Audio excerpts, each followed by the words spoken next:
وضرب لنا مثلا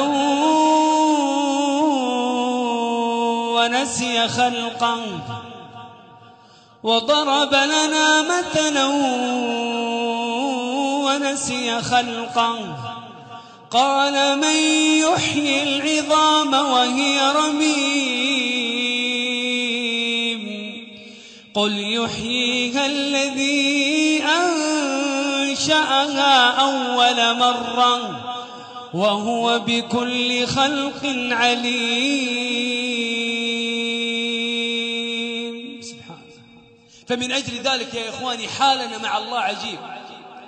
يخلقنا فنعبد غيره، يخلقنا فنعبد غيره، يرزقنا فنشكر سواه، خيره سبحانه وتعالى إلينا نازل وشرنا إليه صاعد، يتحبب إلينا بالنعم ونتبغض إليه بالمعاصي.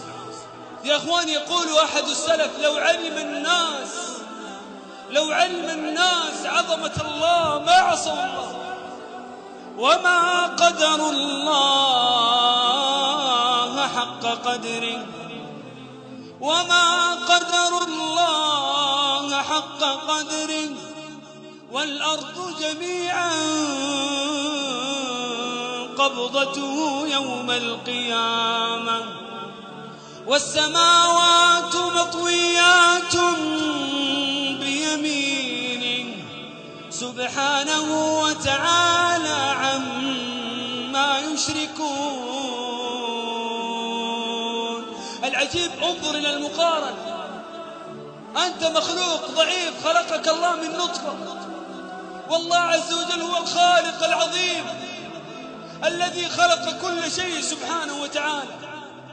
نتكبر لماذا؟ نبتعد عنه سبحانه وتعالى لماذا؟ وقد خلقنا من نطفة. فقال جل في علاه في سورة الطارق فلينظر الإنسان مما خلق. يقول الشيخ ابن عثيمين في هذه الآية الله يدعونا في القرآن أن نتأمل في أنفسنا.